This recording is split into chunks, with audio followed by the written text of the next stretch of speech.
Seja muito bem-vindo à nossa disciplina de Teoria da Argumentação Jurídica. A temática da nossa aula de hoje será Temas Essenciais de Língua Portuguesa.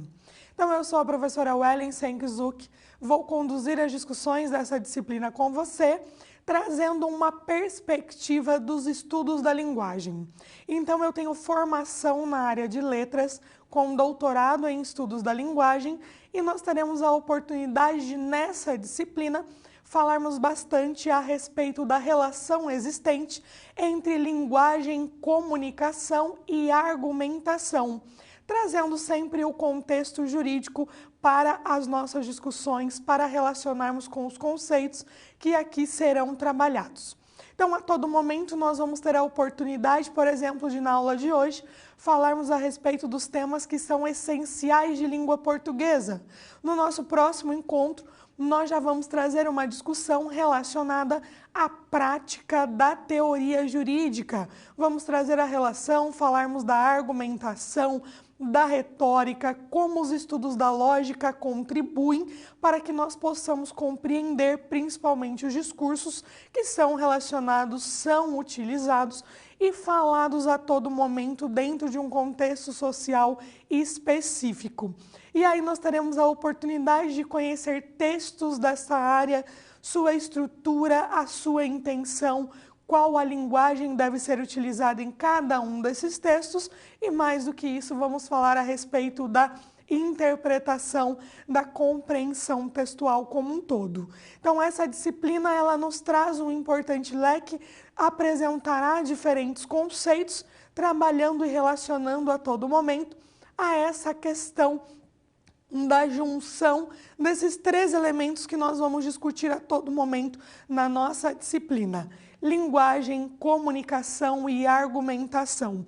Serão os três conceitos que estarão presentes em todos os nossos encontros, em todas as nossas discussões. Pensando nisso, eu convido você agora a conhecer os questionamentos que vão embasar a nossa aula de hoje. Então, eu trouxe aqui alguns questionamentos que serão respondidos ao longo da nossa aula. Então, primeiro nós vamos nos direcionar para o aspecto do que vem a ser comunicação. Então, pensando em uma perspectiva dos estudos, o que é comunicação, se nós tivemos modificações quanto a esse conceito, quanto a essas experiências, para que nós possamos direcionar o nosso olhar para as concepções de linguagem que estão dentro da perspectiva enunciativa, que vão compreender a linguagem em uma perspectiva social. E aí, quais contribuições essas perspectivas enunciativas trazem para a área jurídica? Falaremos do que são gêneros textuais ou discursivos, quais são as normas linguísticas e suas diferenças, e vamos enfocar no aspecto se há uma linguagem jurídica, se há um tipo de linguagem que nós podemos classificá-la enquanto linguagem jurídica. Uma linguagem diferente da linguagem comum? Uma linguagem que traz que tipos de características? Ou não? Será que nós só temos um tipo de linguagem e a todo momento, em todas as situações comunicativas, nós fazemos o uso desse tipo de comunicação específico? Então, nós teremos a oportunidade de já traçar um percurso relacionando comunicação, seus primeiros estudos, concepções, visões de língua e linguagem, atrelando e trazendo os aspectos da língua portuguesa para essa aula, já que nós vamos tratar dos temas essenciais que estão relacionados aos tipos de comunicação, à linguagem que deve ser utilizada em cada contexto social e também os textos que circulam, que são lidos e produzidos dentro dessa esfera jurídica. Então, assim, nós vamos conseguir traçar essas discussões ao longo da nossa aula de hoje.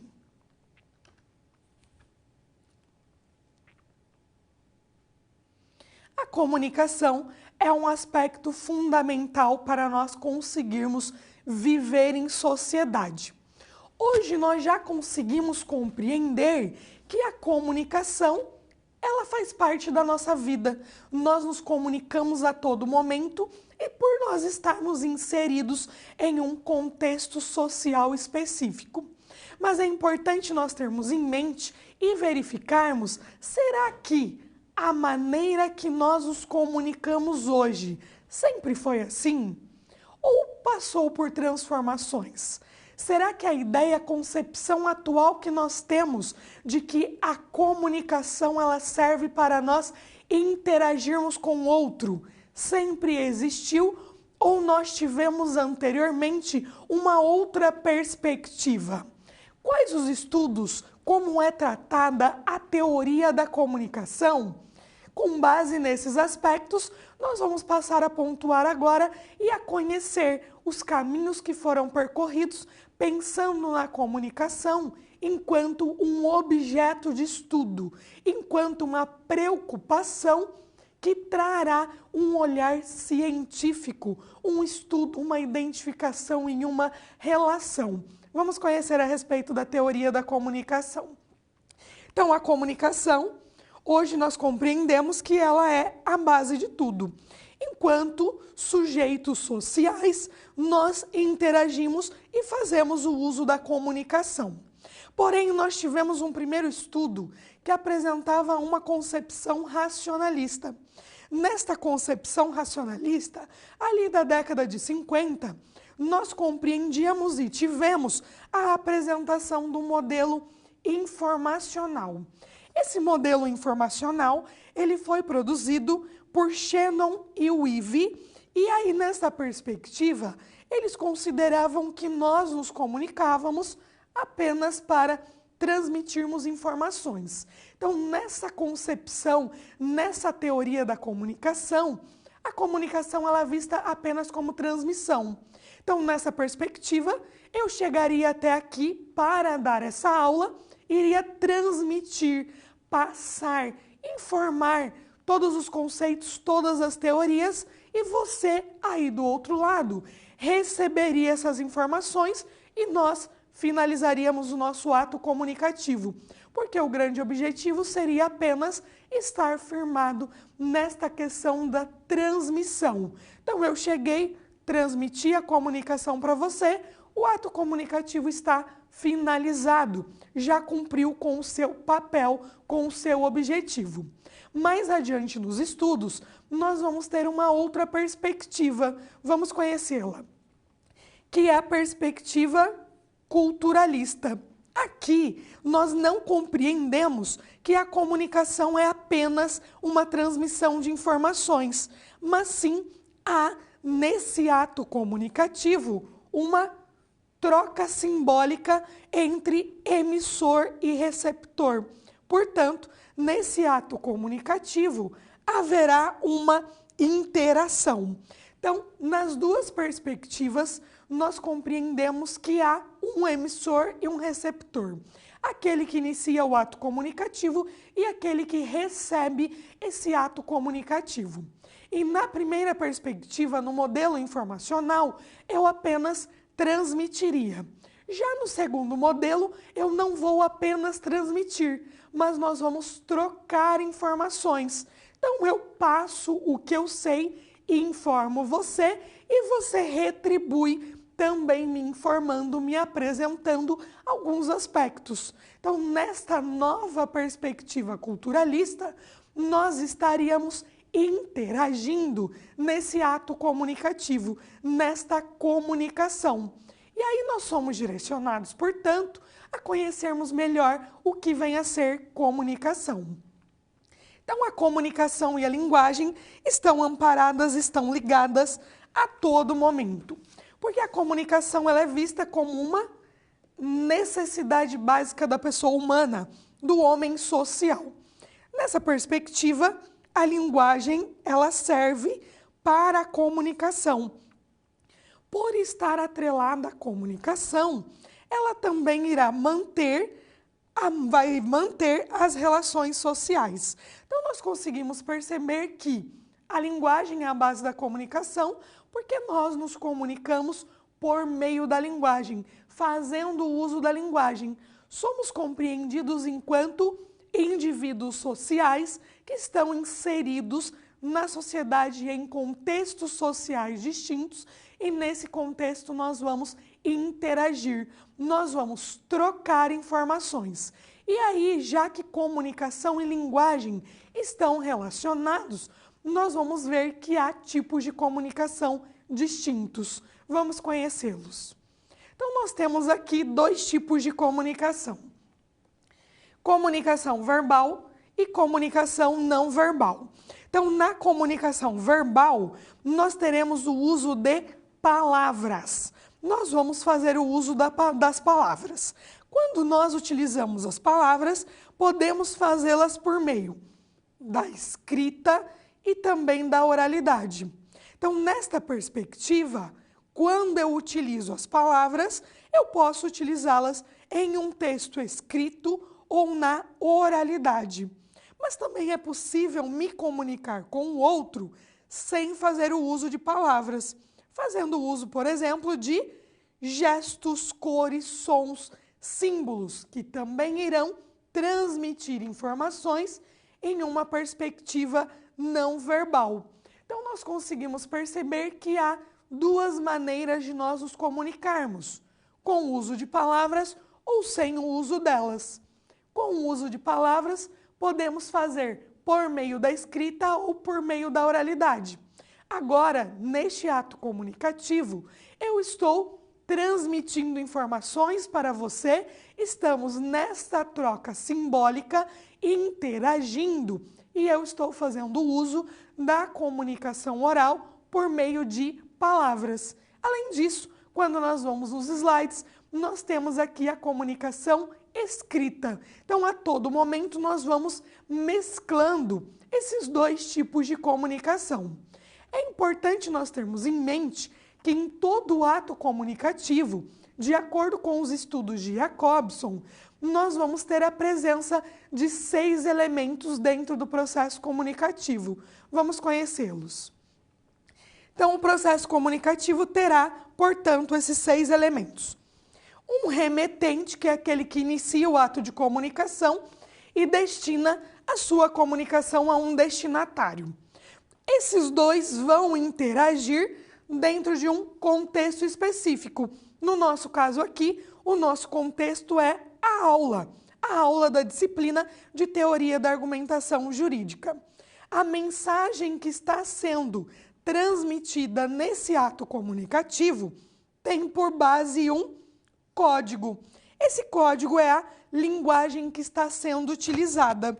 E aí nós vamos estabelecer um contato através da nossa interação. Então, nós estamos, a todo momento, fazendo uso desses 6 elementos da comunicação.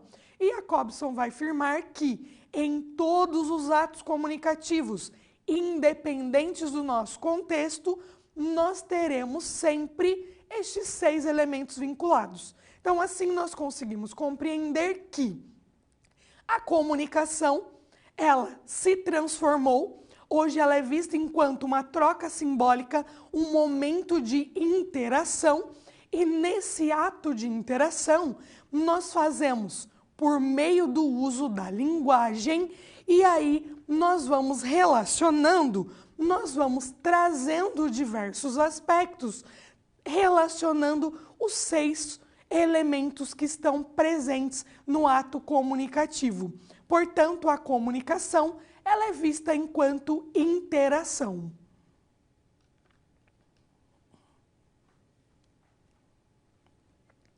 Nós nos comunicamos por meio da linguagem em contextos sociais específicos. Portanto, nós devemos ter um cuidado com relação à maneira que nós vamos utilizar essa linguagem. Porque dependendo do enfoque que nós vamos dar nos 6 elementos da comunicação trazidos por Jacobson, a nossa linguagem será diferenciada. Ela sofrerá alterações, que são chamadas funções da linguagem. Vamos conhecê-las. Então, nós temos aqui que as funções da linguagem têm relação, portanto, com os estudos de Jacobson, e aí ele vai defender que em todo ato comunicativo nós fazemos o uso dos 6 elementos da comunicação. E aí, nesse ato comunicativo, nós geralmente enfatizamos, damos maior relevância a um desses elementos. E quando nós damos certa relevância a um desses elementos, nós vamos automaticamente modificar a nossa linguagem. E aí nós vamos ver, portanto, que há diferentes funções da linguagem relacionadas a todo momento com os 6 elementos trazidos no ato comunicativo. Dependendo do nosso enfoque, nós teremos um tipo de linguagem específica. Então, se nós queremos enfatizar o contexto, o assunto do que se trata, nós faremos o uso da função referencial da linguagem. Nesta perspectiva, a nossa linguagem ela será objetiva com vistas à tradução da realidade, à informação. Nós fazemos o uso da função referencial nos textos que são veiculados nos jornais e nas revistas. Então, esses tipos de textos, eles vão apresentar uma linguagem objetiva, trazendo a realidade, demonstrando as características reais, as informações conforme elas aconteceram, porque a nossa ênfase está ali no contexto, neste assunto, neste nosso referente. Vamos conhecer uma outra função. Se nós modificarmos a nossa ênfase e nos preocuparmos com o emissor, com aquele que inicia o ato comunicativo, nós teremos uma função emotiva. Automaticamente, a nossa linguagem sofrerá uma modificação, porque ela será marcada pela subjetividade. Nós teremos impressões ligadas ao eu, aquele que fala, ao emissor. Então, nós costumamos encontrar textos que vão apresentar um eu, uma subjetividade. Nós temos músicas que transmitem sentimentos, pensando na dor daquele eu lírico que está transmitindo essas informações, esses sentimentos. Nós temos poemas que são direcionados a um eu, a como eu me sinto com relação a determinados assuntos. Então, quando nós estamos focando no emissor, naquele que irá iniciar esse ato comunicativo, a nossa linguagem irá apresentar todas as marcas de subjetividade. Nós vamos deixar a objetividade de lado e trazer aqui marcas, expressões que vão demarcar a subjetividade. Vamos conhecer a próxima função da linguagem. Então, quando nós queremos nos direcionar ao outro, quando nós queremos nos direcionar ao outro, nós vamos usar a função conativa ou apelativa. Então, a nossa linguagem será com um tom persuasivo, marcado pelo apelo imperativo. Nós fazemos esse uso nas propagandas, quando nós queremos direcionar, persuadir o outro para que ele compre, para que ele adquira determinado produto. Então, nós estamos vendo até aqui que, dependendo do nosso enfoque, a nossa linguagem será alterada. Nós estamos vendo que nós vamos dar um enfoque, uma relevância maior a um dos 6 elementos presentes dentro da comunicação. Porém, a linguagem que irá se sobressair vai demonstrar essa relevância, mas não significa que em um texto eu vou encontrar apenas uma função da linguagem. Nós podemos ter mais de uma função, porém, uma delas irá se destacar, uma delas irá se sobressair dentro deste contexto.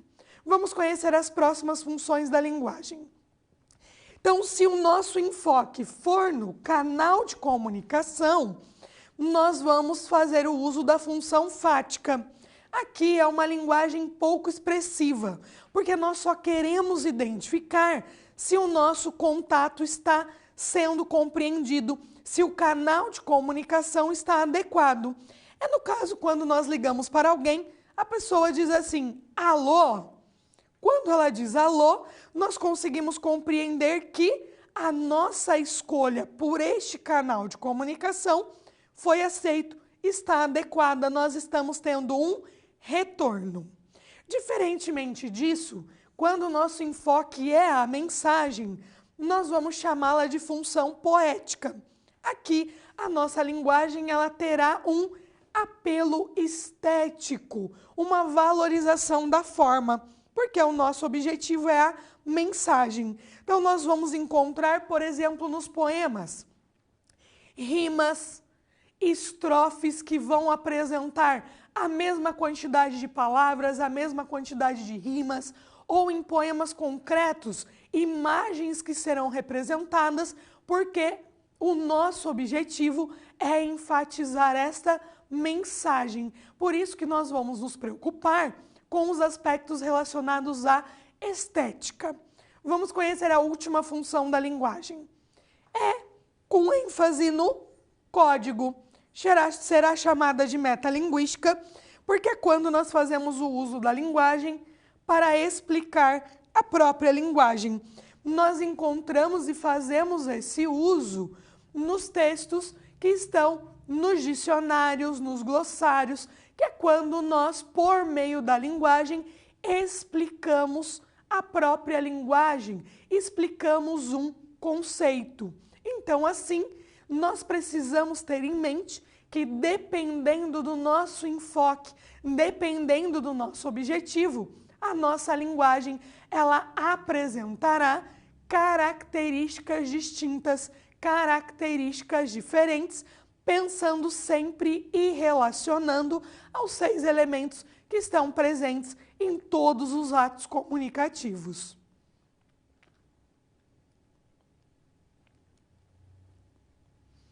Há, dentro da linguística, diversos campos de atuação, diversas correntes teóricas que vão se direcionar a aspectos específicos da nossa língua, da nossa linguagem. Dentro do sociointeracionismo, que está dentro de uma perspectiva enunciativa da linguagem, nós vamos verificar que a linguagem ela é social, social, interacionismo, interação. Então, uma linguagem social presente, utilizada, sendo concretizada dentro de práticas sociais que ocorrem na sociedade de uma maneira geral. Vamos conhecer mais sobre o sociointeracionismo. Então, o sociointeracionismo vai trazer essa teoria de aprendizagem no campo da psicologia sociohistórica. Michael Bakhtin será o seu principal teórico e ele vai dizer que a linguagem não pode ser compreendida apenas como um código. Não é apenas um código, a junção, uma estrutura, mas sim prática social, porque nós a utilizamos nas diversas esferas sociais de atividade humana. E aí nós fazemos esse uso por meio dos gêneros do discurso. Então, o Bakhtin ele vai dizer que a linguagem é social porque nós fazemos o seu uso pelo fato de estarmos inseridos em meio à sociedade. Então, nós automaticamente interagimos com o outro dentro de contextos sociais específicos. Em cada um desses contextos, nós podemos fazer diferentes usos dessa linguagem, principalmente pensando nas mais variadas esferas de atividades humanas que nós temos. Nós compreendemos as esferas de atividades humanas como todas as atividades profissionais. Então, nós temos atividades profissionais no âmbito político, jurídico, da licenciatura, da medicina, da engenharia. Dentro de cada uma dessas esferas, nós vamos ter gêneros do discurso específicos, textos que são direcionados, são produzidos, trazendo, portanto, características próprias dessa área. Portanto, nós conseguimos perceber que o sócio-interacionismo terá esse olhar, esse direcionamento. Vamos conhecer mais sobre. Então, Michael Bakhtin vai dizer que a linguagem é uma prática social e nós a utilizamos por meio da interação.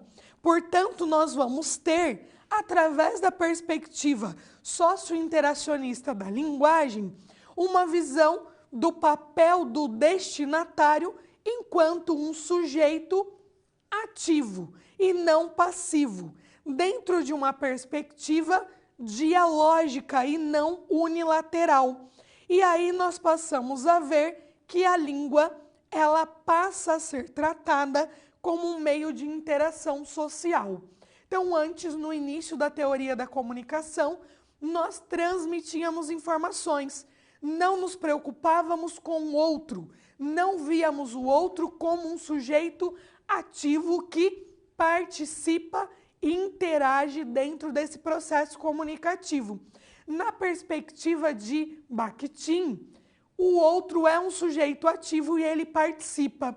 Tanto é que nós estamos agora em uma perspectiva dialógica, porque você tem a oportunidade de responder, questionar, trazer informações, acrescentar informações a esse ato comunicativo.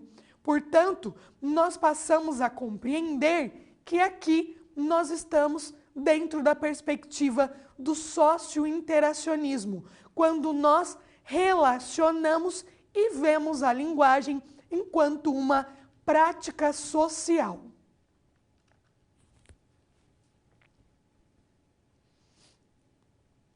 Uma outra corrente teórica importante dentro da linguística enunciativa é a análise do discurso.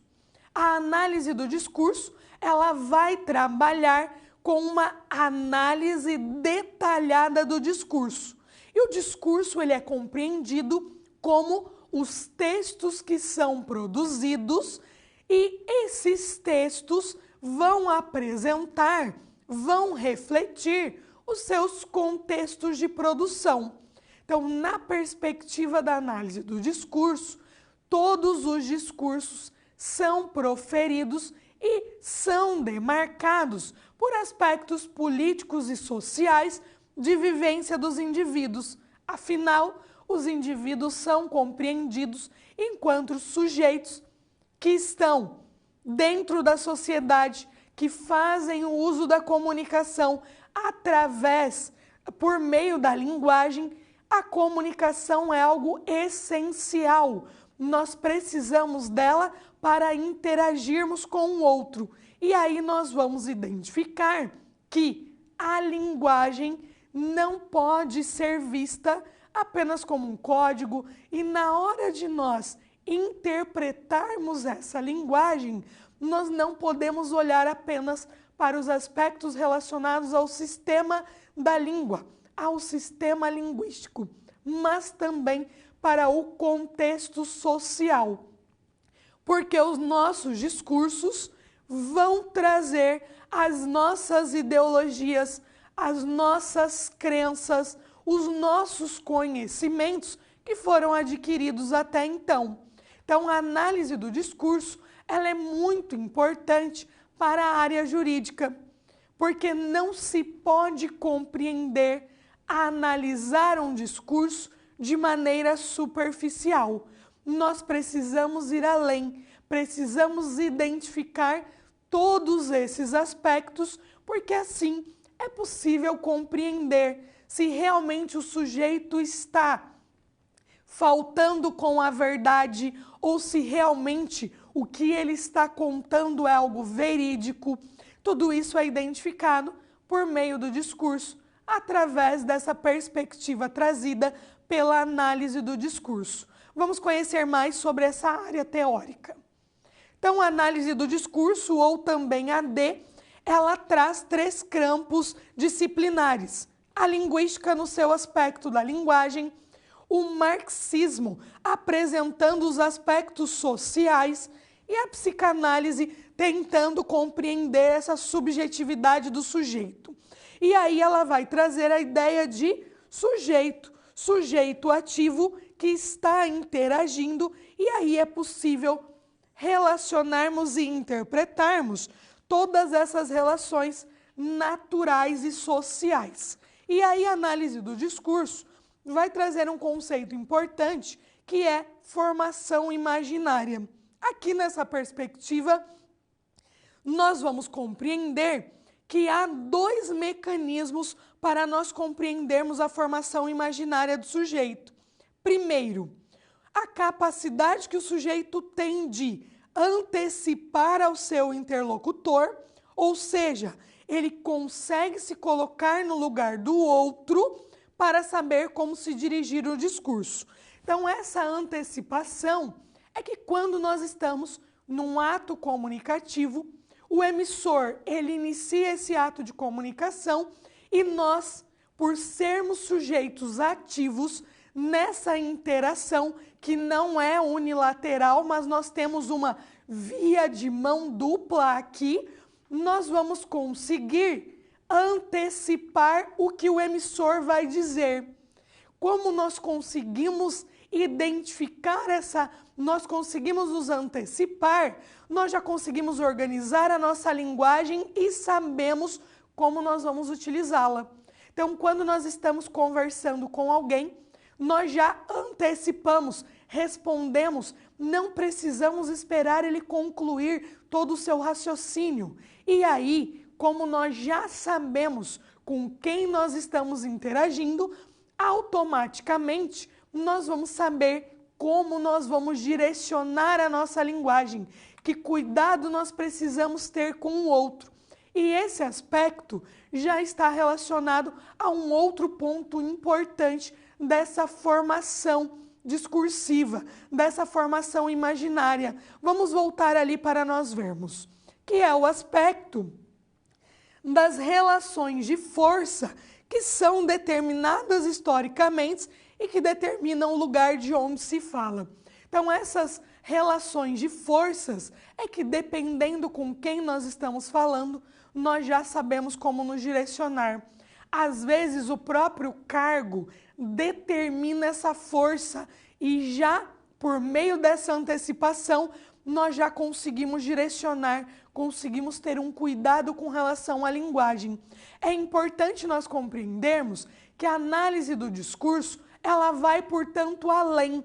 Ela não vai ficar em uma análise superficial da linguagem, mas ela vai a todo momento buscar identificar o contexto de produção, buscando identificar os aspectos, as ideologias, as crenças, o lugar sociopolítico que esse sujeito faz parte, que ele está inserido. Por isso que é uma área bem importante para os aspectos jurídicos, para a compreensão da linguagem jurídica, para a compreensão do trabalho na perspectiva jurídica. Por isso, vamos ali voltar ao quadro. Por isso, a importância da AD está em propor um novo olhar sobre o discurso, capaz de identificar as diferentes ideologias que marcam uma sociedade e que sustentam os seus discursos, uma vez que, ao interpretar um discurso, a AD não deseja saber o que é dito, mas sim como algo é dito. Por que foi dito desta maneira? Tanto é que, às vezes, nós fazemos já essa análise sem nem conhecermos a perspectiva da análise do discurso. Dependendo das palavras, da escolha lexical que o sujeito faz, nós já conseguimos identificar a sua visão política, como ele vê os aspectos sociais da sociedade, quais são as suas crenças relacionadas ou à religião ou não. Então, tudo isso é analisado e é percebido por meio da análise do discurso. por meio da análise e da consideração que nós fazemos dessa junção dos aspectos linguísticos e também contextuais. Unindo esses dois, nós conseguimos identificar diversos aspectos que vão contribuir e muito para a análise, para a interpretação dos discursos de uma maneira geral.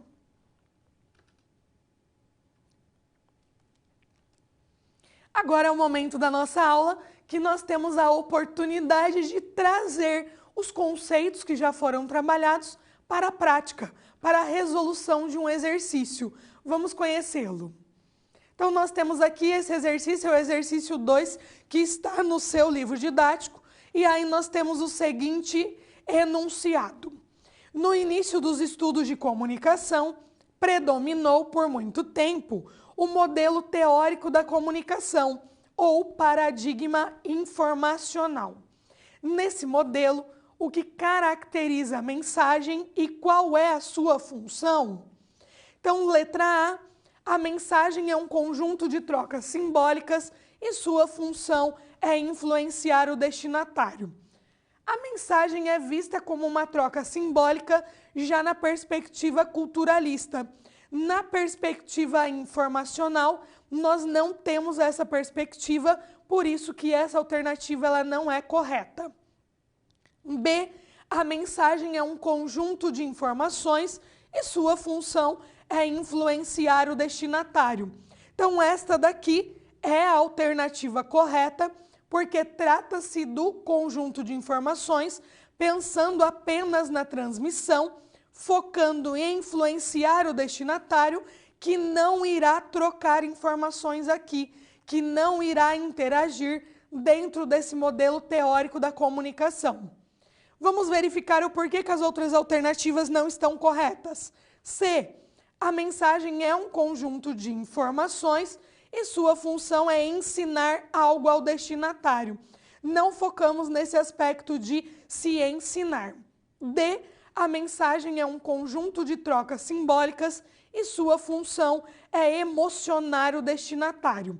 Novamente, trocas simbólicas não faz parte desta perspectiva. E E. A mensagem é um conjunto de informações e sua função é emocionar o destinatário. Também não tem somente esta intenção de se emocionar. Por isso que a alternativa correta é a alternativa B, em que apresenta esta perspectiva da teoria da comunicação, em que nós temos a comunicação como unilateral, somente o emissor transmite informações, não há, portanto, uma troca simbólica, não há, portanto, uma interação dentro dessa perspectiva da teoria da comunicação.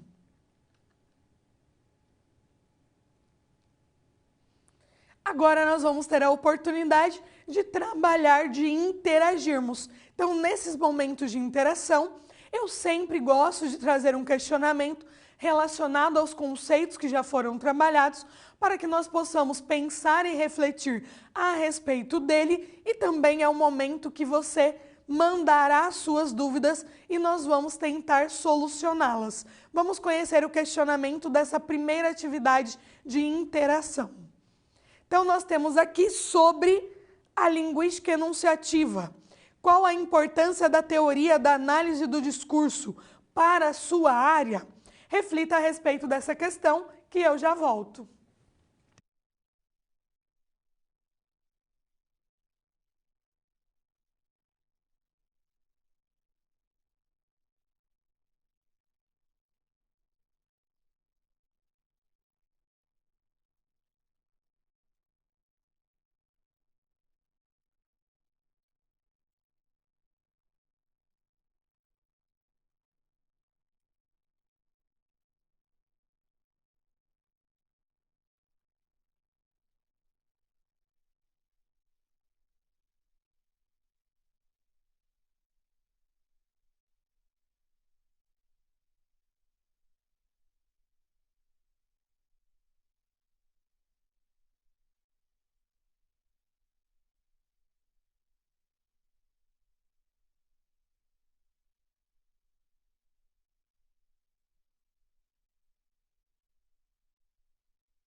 O universo jurídico vai trabalhar a todo momento com diversos textos. Sejam eles textos escritos ou orais, nós vamos precisar, na nossa prática diária, ler, interpretar, compreender e produzir os mais variados textos dentro desse domínio jurídico.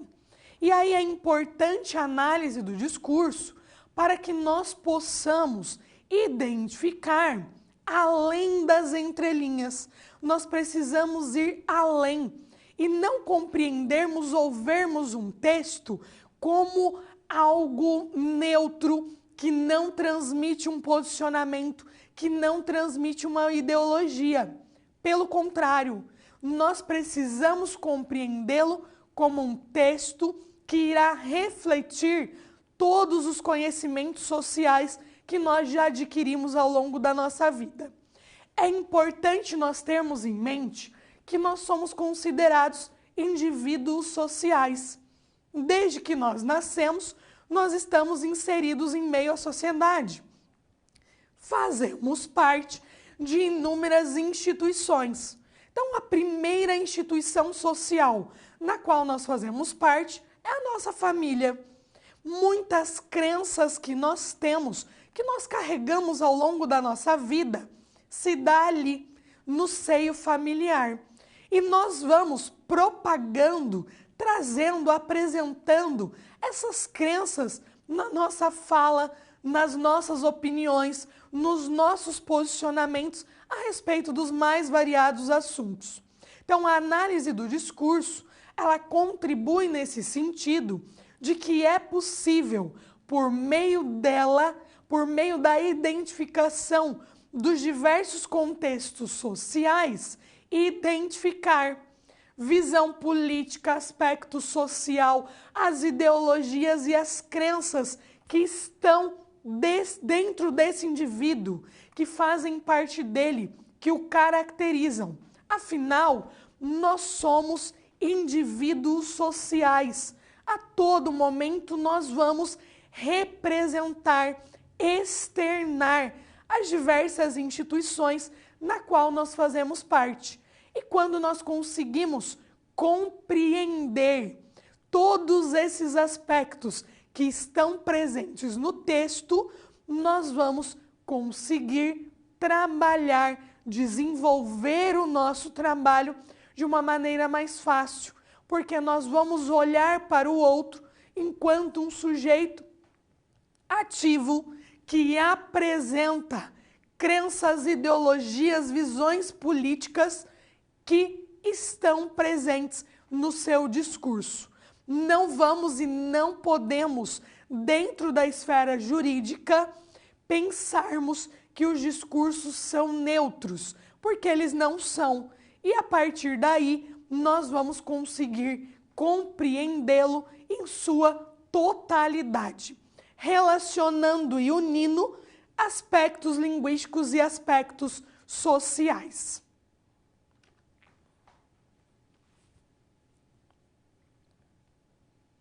Dentro da perspectiva que considera, portanto, a linguagem enquanto interação, enquanto uma prática social, nós vamos ter as discussões trazidas a respeito dos gêneros textuais ou discursivos. Então, essa teoria, ela é debatida por Michael Bakhtin, e aí ele vai trazer essa perspectiva do que vem a ser os gêneros textuais ou discursivos. Apresentamos aqui as duas nomenclaturas, porque você poderá encontrar ou somente gêneros textuais ou somente gêneros discursivos. Porém, o conceito, a relação é a mesma, só há abordagens, utilizações linguísticas diferentes. Vamos conhecer mais a respeito dos gêneros do discurso. Então, as ideias trazidas por Bakhtin, ele vai dizer que os textos, eles devem ser abordados considerando o seu funcionamento e o seu contexto de produção, tanto na leitura quanto na produção. Podemos ir além também na interpretação textual. Então, quando nós lemos um texto, nós devemos verificar o seu contexto de produção. quando ele foi produzido e nos direcionarmos a este período em específico, porque somente assim nós vamos conseguir compreender esse texto em sua totalidade. O que significa, por exemplo, se nós pegarmos uma música do Chico Buarque, lá de 1974, em que ele transmitia informações de maneira velada por causa da censura que estava presente, demarcando a ditadura, e se nós olharmos para a sua canção, trazermos para o nosso contexto, sem considerar o contexto de produção, nós podemos e nós iremos fazer uma interpretação totalmente equivocada daquele texto, porque nós não estamos considerando o seu contexto de produção, que é fundamental. Então, quando nós nos reportamos ao contexto de produção, nos direcionamos a esse contexto social específico. Nós vamos conseguir compreender a dualidade que há, por exemplo, na palavra cálice, em uma de suas canções, que pode significar cálice, objeto, uma taça, quanto o sentido de calar-se, do verbo cálice. Só é possível compreender a polissemia dessa palavra quando nós nos direcionamos ao seu contexto de produção. Por isso que Bakhtin vai dizer que todos os textos são produzidos e irão refletir características sociopolíticas. Por isso que nós devemos considerar o seu contexto de produção para que nós possamos compreendê-lo em sua totalidade. Vamos voltar ali. Então, nós temos que gêneros textuais ou discursivos são todos os textos materializados que são utilizados em situações comunicativas recorrentes. Eles vão apresentar características definidas e farão parte e vão demonstrar toda a integração de forças históricas, sociais, institucionais e também técnicas. Desta maneira, conseguimos compreender que, nessa perspectiva do Bakhtin, todos os textos que circulam em meio à sociedade serão chamados de gêneros discursivos. Então, nós podemos encontrar um panfleto, uma notícia, uma receita, uma bula de remédio. Todos esses textos são gêneros discursivos porque eles circulam, são utilizados, acontecem na sociedade. Então, todos os textos de todas as esferas de atividades humanas serão considerados gêneros discursivos. E esses gêneros discursivos vão refletir, portanto, os aspectos sociais e políticos e, além disso, também vão apresentar características próprias. Mas nós devemos compreendê-los dentro de algumas especificações, que é o que nós veremos agora. Então, por mais que tenham características e estruturas definidas, não há um modelo estanque.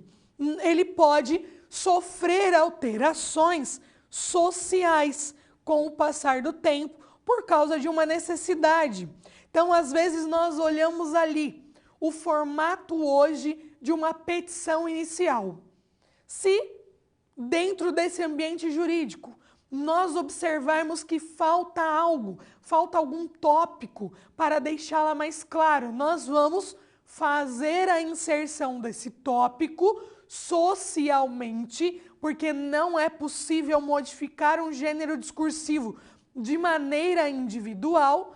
Nós vamos fazer essa inserção e aí nós vamos ter, portanto, uma modificação quanto às suas características e à sua estrutura. Vamos voltar. Não se pode tratar independentemente de sua realidade social e das relações sociais com as atividades humanas. Então, o texto ele vai refletir o aspecto social e também as características das atividades humanas. Por exemplo, no âmbito jurídico, nós temos textos específicos que são totalmente diferentes dos textos que circulam, por exemplo, na área jornalística ou na área de letras, porque eles são próprios dessa esfera de atividade humana.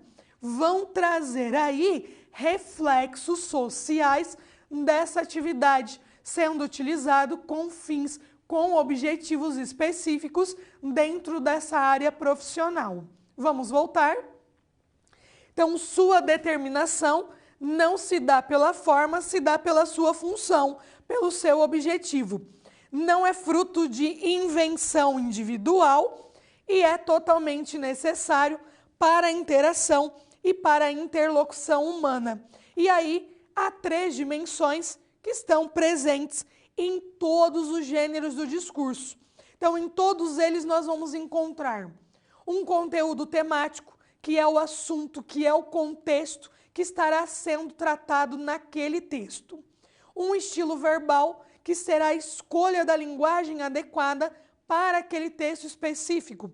Então, uma linguagem formal ou uma linguagem informal, dependendo do gênero do discurso em específico.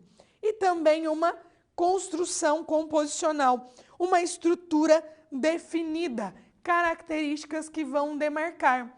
Então, todos os textos que circulam socialmente são gêneros do discurso, vão demarcar e precisam ser analisados de acordo com o contexto social, de acordo com essa interação, são dialógicos, porque compreende-se nessa perspectiva de Bakhtin a interação entre emissor e receptor, o receptor um sujeito ativo que participa desta interação, e nós vamos perceber que todos eles vão apresentar um contexto, um assunto específico, uma linguagem adequada àquele texto e uma estrutura característica já pré-definidas, dependendo e respeitando sempre as esferas de atividades humanas.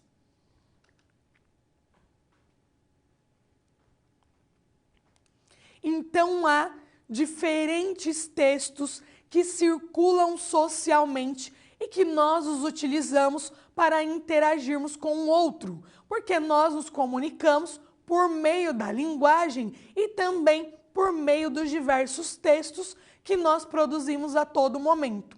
E há domínios discursivos distintos, considerando cada uma das esferas de atividades humanas.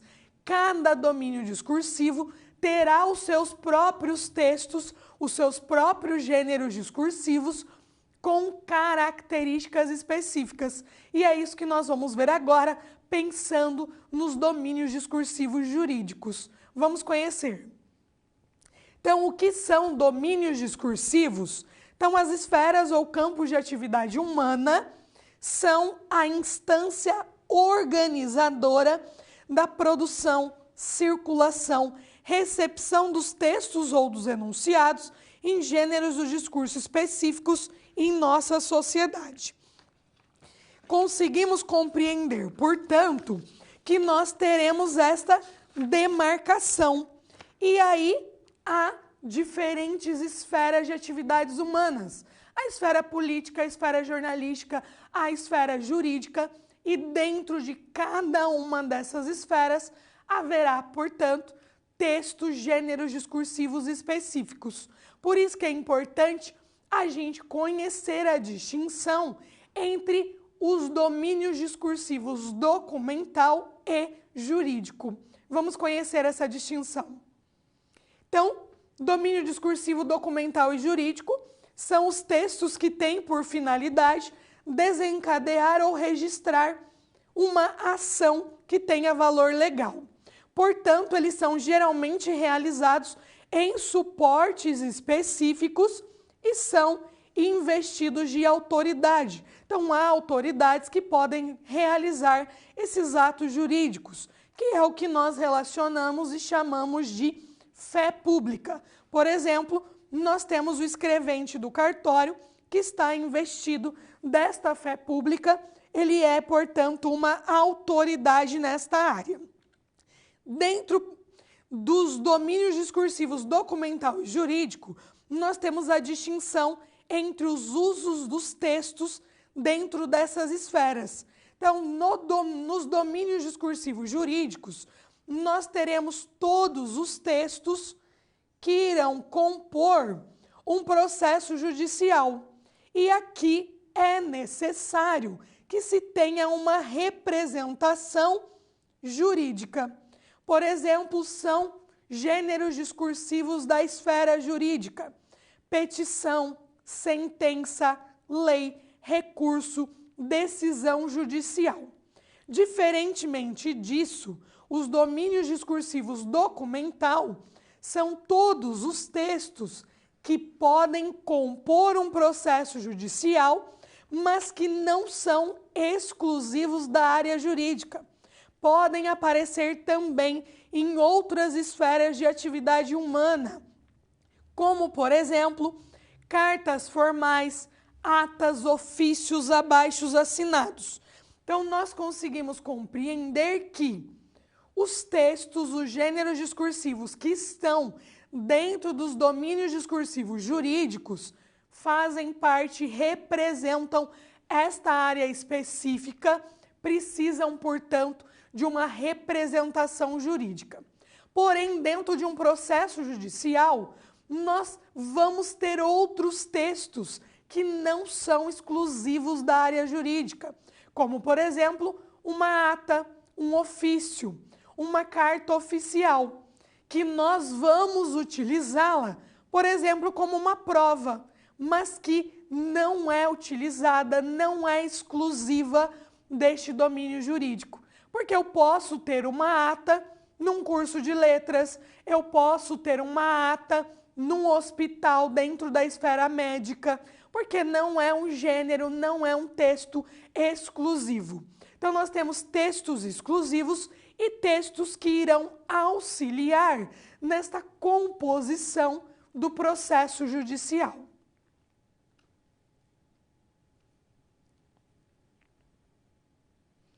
É sempre importante pensarmos que a linguagem está para a comunicação, inserida dentro de um contexto específico e que nós fazemos o seu uso diariamente. Produzimos, lemos e interpretamos textos a todo momento, seja na oralidade ou seja na escrita. E aí nós precisamos, principalmente dentro da esfera jurídica, termos um cuidado com relação ao uso da linguagem, porque há áreas que se preocupam e que têm a língua portuguesa como instrumento de trabalho, que é o que acontece na sua área, na minha área, na área jornalística. São áreas que fazem o uso constante da linguagem, que precisam ter um cuidado, principalmente com a linguagem em sua variedade formal, com a norma culta da língua. E é falando e focando nesses aspectos que nós vamos ver alguns direcionamentos agora. Então, primeiro, precisamos compreender a questão do preconceito linguístico, principalmente porque nós trabalhamos com pessoas. A todo momento, trabalhamos e interagimos com pessoas distintas. Então, é natural de todas as línguas, como nós podemos ver aqui, a diversidade. Se há uma diversidade, eu não posso querer considerar apenas uma variedade linguística como correta, como a certa, como a esperada, pensando sempre que o preconceito linguístico tem relação com a oralidade, com a fala. E aí nós não podemos ter, portanto, a marcação, a questão de desvalorização da linguagem do outro, principalmente porque nós trabalhamos com pessoas. E para que nós não desvalorizemos, para que a gente não propague o preconceito linguístico, é importante que a gente compreenda que há normas linguísticas diferentes. Há uma norma linguística chamada de norma padrão, que vai apresentar todas as regras que estão presentes na gramática. Essas regras vão embasar, vão auxiliar e deverão estar presentes nos textos formais escritos. Porém, na oralidade formal, nós vamos fazer o uso da norma culta. Então, essa norma também trará regras linguísticas, porém que estão relacionadas ao uso. E aí, a todo momento, nós deveremos ter um cuidado com a nossa linguagem, pensando no aspecto da adequação da linguagem. Então, a linguagem ela deve ser adequada a todos os contextos comunicativos, pensando, portanto, nos aspectos de que há normas linguísticas diferentes. Assim, devemos pensar que há dois tipos de registro: registro com a linguagem formal e o registro com a linguagem informal. Na linguagem formal, nós teremos um maior cuidado e organização. Vamos nos atentar na oralidade para o uso da norma culta, na escrita para o uso da norma padrão. Então, há situações comunicativas que irão exigir esse uso específico da linguagem, como, por exemplo, quando nós estamos em um tribunal do júri. Nós vamos precisar da linguagem formal. Se nós olharmos bem no âmbito jurídico, nós vamos ter um predomínio para o uso dessa linguagem formal. E aí, a linguagem informal sendo utilizada, portanto, por ser espontânea e trazer expressões e construções coloquiais, mas em situações que nos permitem determinada relação de intimidade com o outro. Então, dentro da esfera jurídica, há um predomínio da linguagem formal, desse cuidado de nós identificarmos a todo momento com quem eu estou falando, qual a minha situação comunicativa para que eu possa adequar a minha linguagem. Por exemplo, aqui na aula. A aula é um gênero discursivo formal. Por isso que a linguagem que eu estou utilizando e que eu preciso utilizar nesse ato comunicativo é a norma culta, a que mais se aproxima da norma padrão, dos preceitos da gramática, porque eu estou em uma situação comunicativa formal. Logo mais, quando finalizarmos esta aula, eu vou para casa.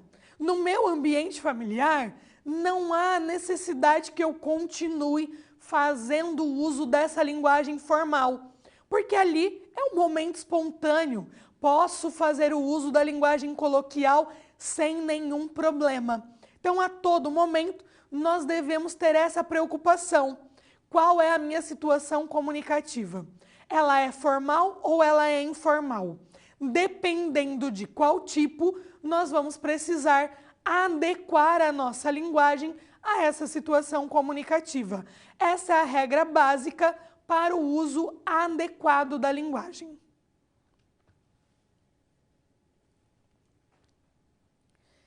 Quando nós falamos de linguagem, utilizamos a todo momento, já nos vem à mente que a linguagem comum se difere, se distancia da linguagem jurídica, da linguagem utilizada nesse ambiente, nessa esfera de atividade humana.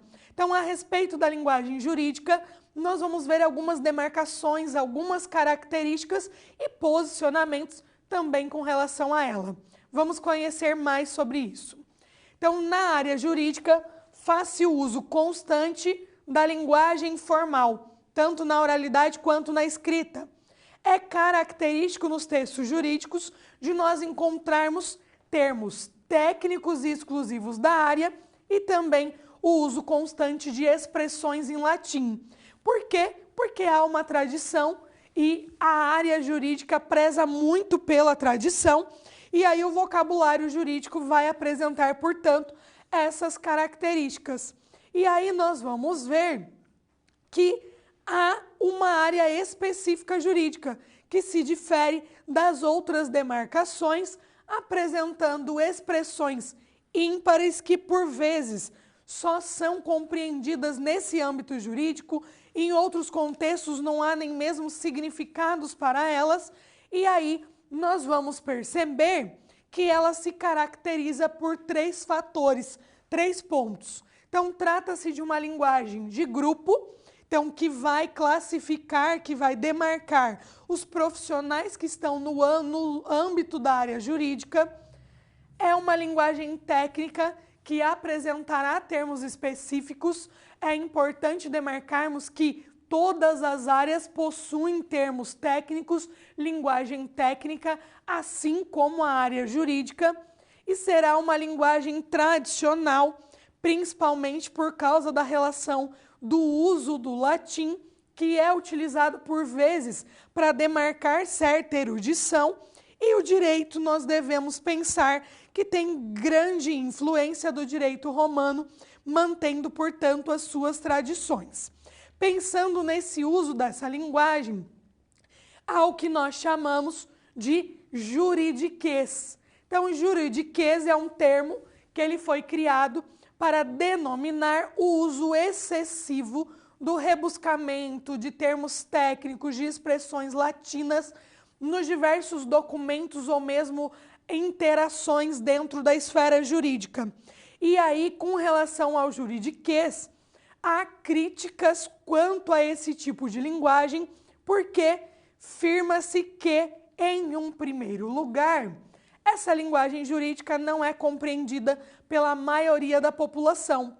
E deve-se ter em mente que o direito à justiça está para todos, mas aí, por causa dessa linguagem jurídica, nem todos conseguem compreendê-la. Um segundo ponto colocado para os defensores do juridiquês, que querem a eliminação desse excesso de termos jurídicos na comunicação jurídica, é a questão de que há certas palavras que só encontram sentido amparadas por um olhar jurídico, e nem todas as pessoas possuem uma formação jurídica, o que acaba, portanto, dificultando a leitura, a compreensão e outras demarcações.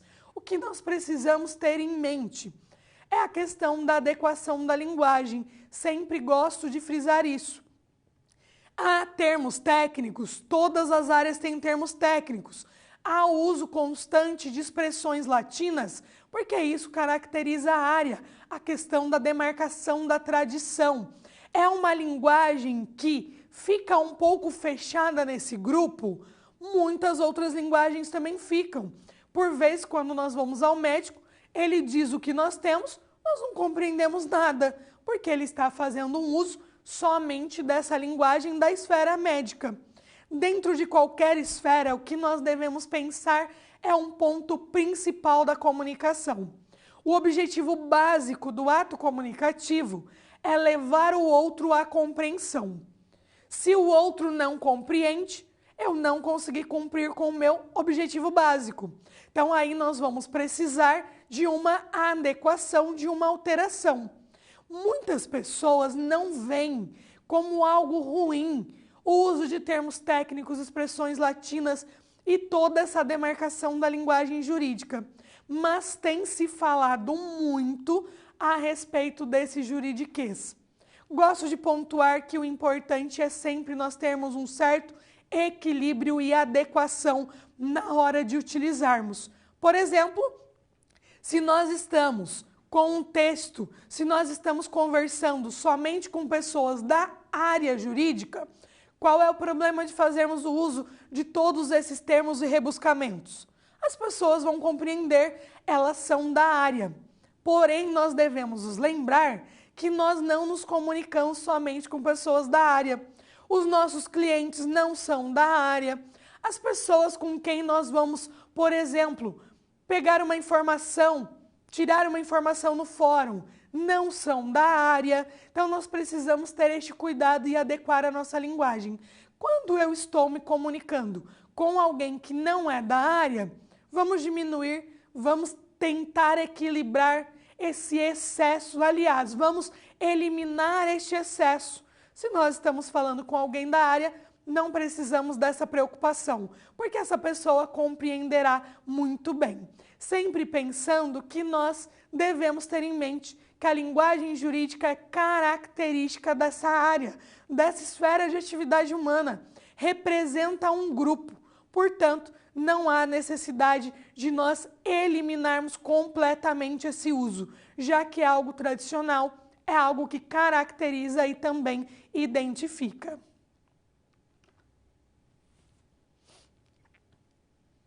Agora nós vamos ter a oportunidade de conhecer uma situação problema pensando em todos os conceitos que foram discutidos em nossa aula de hoje. Então, nós temos aqui situação problema. Você atua em um escritório de advocacia especializado em mediação de conflitos. Um dos estagiários supervisionados por você foi incumbido de redigir a versão preliminar de um parecer sobre um caso em análise. No entanto, ao ler o documento, você percebeu um rebuscamento excessivo na linguagem, o que dificultou a compreensão do conteúdo. Assim, você precisa orientá-lo para uma revisão do documento. Para solucionar esse problema, como será a sua abordagem? Aí aqui nós temos um dos possíveis encaminhamentos. Então, devemos pensar que cada texto, ao ser elaborado, deve atender às especificidades do domínio discursivo de que faz parte. Precisamos considerar as características próprias dos gêneros discursivos jurídicos, no caso aqui do parecer. A norma culta deve orientar a redação de textos jurídicos, já que eles são formais, e o juridiquês, que marca esse rebuscamento excessivo, precisa ser evitado para que nós possamos ter um texto de fácil compreensão. E aí nós vamos ter a seguinte possibilidade de resolução da situação problema. Nós temos estratégias gerais para a resolução. Então, nós podemos fazer uma análise colaborativa desse texto, tentando identificar se ele está sendo compreensível ou não, se mais pessoas tiveram dificuldades em compreendê-lo. Se as pessoas tiveram dificuldade, vamos executar uma nova seleção lexical. Vamos escolher outras palavras que são usuais, que estão em todas as esferas de atividade humana, que poderão ser compreendidas mais facilmente. E aí nós vamos fazer também a revisão linguística do parecer, porque faz parte desta atividade desse texto, já que trata-se de um texto formal. Então, todo texto deve ser claro e correto, atendendo às marcas linguísticas enunciativas do gênero em que se enquadra. Então, nós precisamos desta preocupação, desse direcionamento, focando novamente que, se é compreendido, se o texto for destinado somente a pessoas da área, nós podemos ter um equilíbrio quanto a esta marcação, quanto a este uso, porque são pessoas que possuem esse domínio discursivo jurídico. Se nós estivermos nos direcionando para pessoas de outras áreas, vamos evitar, vamos fazer uma troca lexical, vamos fazer com que o objetivo básico da comunicação seja atingido, que o outro consiga compreendê-lo. Agora é o momento que nós temos mais um questionamento que poderá suscitar novas discussões a respeito da temática escolhida. Vamos conhecê-la. Então, sobre a linguagem jurídica, você acredita que é importante encontrar um equilíbrio entre a linguagem formal e a acessibilidade ao texto jurídico? Reflita a respeito desta questão, que eu já volto.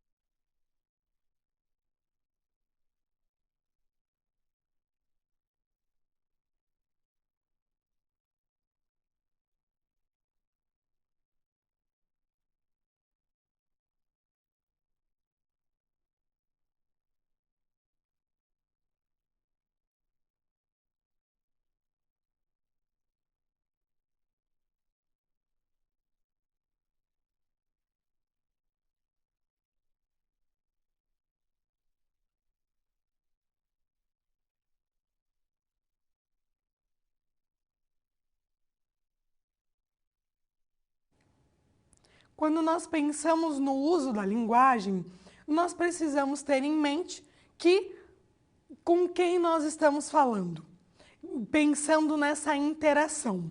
Então, se nós estamos falando com pessoas que não são da área, vamos ter um cuidado com essa linguagem jurídica.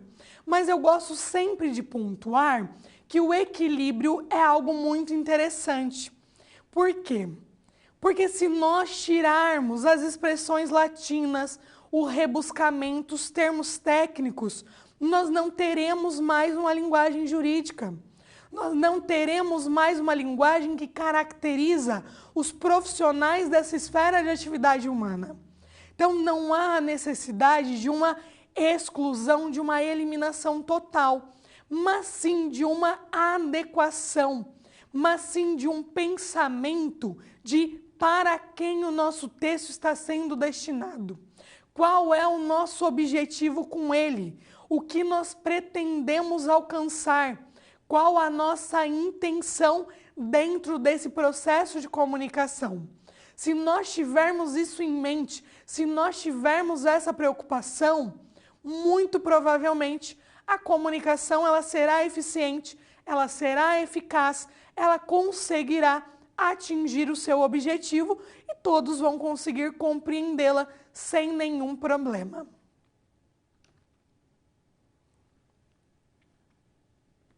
Chegamos à finalização da nossa aula de hoje. Então, vamos relembrar os pontos, os conceitos mais importantes que foram aqui trabalhados.